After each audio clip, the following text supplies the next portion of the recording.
हफ्ते में 2 बार आता है स्पोर्ट्स का पीरियड और उसमें भी आ जाते हैं मैथ्स वाले टीचर। कहते हैं बेटा आज तो मैं पढ़ाऊंगा। अगर ऐसा ही चलता रहा तो कैसे खेलेगा इंडिया और कैसे बढ़ेगा इंडिया। नमस्ते दोस्तों, मेरा नाम है आरजे कार्तिक। आप देख रहे हैं दी एक्सप्लेनर। आज हम जिस मुद्दे को एक्सप्लेन करेंगे वो है ओलंपिक्स में हमेशा पीछे क्यों रह जाता है अपना भारत।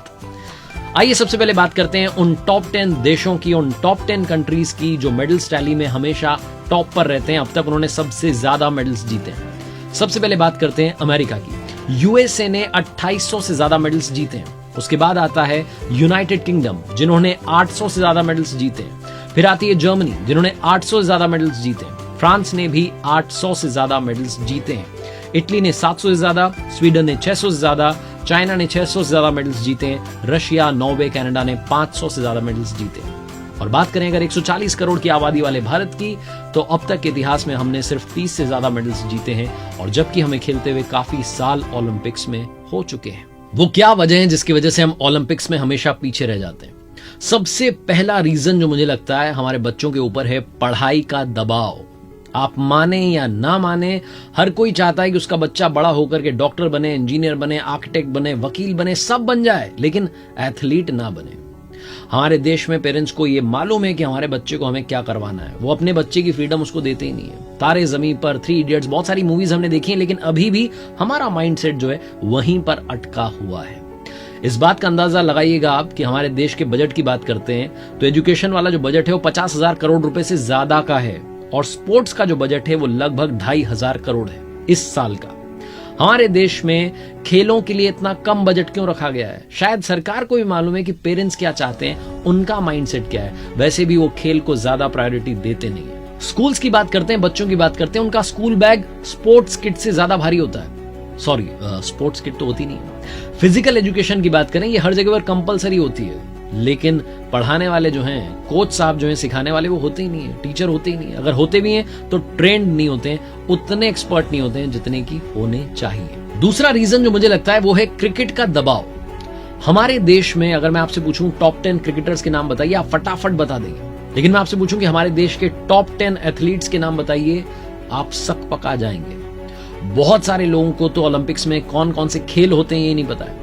कमलप्रीत कौर जब डिस्कस थ्रो में पहुंची फाइनल में, तब जाकर के लोगों ने टीवी पर देखा कि ओहो, ऐसा भी कोई खेल होता है, इस तरीके से खेलते हैं, ऐसे ऐसे होता है। जानकारी खेलों के लिए बहुत कम है। जो पेरेंट्स अपने बच्चों को आगे बढ़ाना चाहते हैं, वो चाहते हैं कि खेल में बच्चा आगे बढ़े भी, तो वो खेल जो है उसका नाम क्रिकेट हो। वो अपने बच्चों को क्रिकेटर बनाना चाहते हैं, क्योंकि उन्हें लगता है कि बाकी के खेल में जो एथलीट्स हैं उनको उतना सम्मान नहीं मिलता है। हमारे देश में वो एथलीट जो मेडल जीत करके नहीं लाया, उसके बारे में कोई बात ही नहीं करता है, उसको सुविधाएं ही नहीं मिलती है। इसी पर मैं आगे आऊंगा, लेकिन उससे पहले सिर्फ ये कहना चाहता हूं कि जब क्रिकेट की बात आती है, जब क्रिकेट टीम के लिए स्पॉन्सरशिप की बात आती है, तो बहुत सारी कंपनीज आगे आती हैं, बिड लगती है, तब जाके कोई एक सिलेक्ट होती है। लेकिन जब हमारे नेशनल गेम हॉकी की बात आती है, तो एक राज्य जो है वो उसे स्पॉन्सर कर रहा है, ओडिशा, मेंस और विमेंस हॉकी टीम को। कंपनीज इस मामले में थोड़ा पीछे रह गई। बहुत सारी कंपनीज को लगता है कि ये गेम्स इतने पॉपुलर नहीं है, तो क्यों अपना पैसा वहां वेस्ट किया जाए, इसीलिए शायद वो स्पॉन्सरशिप के लिए आगे नहीं आती, और बहुत सारे खेल आगे बढ़ने से, बहुत सारे खिलाड़ी आगे बढ़ने से रह जाते हैं। क्रिकेट की इस आंधी में, इस तूफान में, इस चकाचौंध में छोटे छोटे खेल सिमट के रह जाते हैं। एक और सबसे बड़ी वजह है वो है सुविधाओं का अभाव। हमारे देश में अगर कोई एथलीट बनना भी चाहे तो उसे मालूम है कि उसे वो सुविधाएं नहीं मिलेंगी जो मिलनी चाहिए।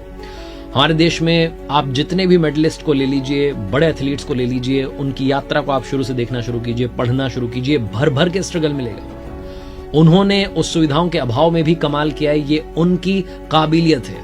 वरना तो आपको ही मालूम है कि हमारे यहाँ पर अभी भी सुविधाओं का अभाव है। जैसा कि मैंने बताया, स्पोर्ट्स बजट काफी कम है। जब इतना कम बजट होगा तो फिर कैसी सुविधाएं होंगी, ये भी आप समझ सकते हैं। अमेरिका क्यों आगे है? क्योंकि पहली बात तो वो रिच हैं, बहुत पैसा खर्च करते हैं, स्पोर्ट्स में बहुत पैसा खर्च करते हैं, और शायद इसीलिए वो हर मामले में ओलंपिक्स में आगे निकल जाते हैं। तकरीबन 3,000 मेडल्स उनके नाम हो जाएंगे बहुत जल्द, जिस स्पीड से वो लोग मेडल्स जीत रहे हैं। आप सोच रहे होंगे अमेरिका की क्यों बात कर रहा हूं? पाकिस्तान की तो बात करने से रहे, जहां के बहुत कम खिलाड़ी वहां पहुंचते हैं, उनकी बात नहीं करते, अमेरिका की बात करते हैं। उनके बारे में जब थोड़ा रिसर्च कर रहा था तो मुझे एनसीएए के बारे में मालूम चला, national collegiate athletics association. NCAA हर साल इंटर कॉलेज स्पोर्ट्स कंपटीशन करवाता है, जिसमें बड़े से लेकर के छोटा तक हर कॉलेज जो है पार्टिसिपेट करता है। और एनसीएए के बारे में जब मैंने मालूम किया तो वो एथलीट्स को स्कॉलरशिप देते हैं, फुल टाइम ट्यूशन वेवर देते हैं, पार्ट टाइम ट्यूशन वेवर देते हैं, स्टाइपेंड देते हैं। इस तरीके से जो एजुकेशन है वो फ्री हो जाती है, उसका लोड जो है माइंड में नहीं होता है, सिर्फ और सिर्फ खेलों पर फोकस करते हैं वहां के बच्चे। 12-13 साल के बच्चे भी मोटिवेटेड होते हैं स्पोर्ट्स में जाने के लिए, सोशल एक्सेप्टेंस भी उन्हें मिलती है, सोसाइटी भी कहती है कमाल करके दिखा दिया। यूनिवर्सिटी एडमिनिस्ट्रेशन हो, स्टूडेंट्स हो, उनके पेरेंट्स हो, हर कोई प्राइड फील करता है जब बच्चा मेडल जीत करके लाता है अमेरिका में। इसीलिए वो जो कल्चर है वहां डेवलप हुआ है, सुविधाएं वहां डेवलप हुई हैं, सारा कमाल जो है वो उस लेवल से शुरू होता है जिसे हम स्कूल लेवल कहते हैं, कॉलेज लेवल कहते हैं। वहीं से सारा चेंज आता है जिसकी अभी भी भारत में बहुत ज्यादा कमी है। एक और बड़ा रीजन है आपस में भेदभाव। हमारे यहां पर दंगल का एक डायलॉग है जो कि बड़ा फेमस हो गया है, मारी छोरियां छोरों से कम है के। और ये जो डायलॉग है इसको हर बार यूज किया जा रहा है।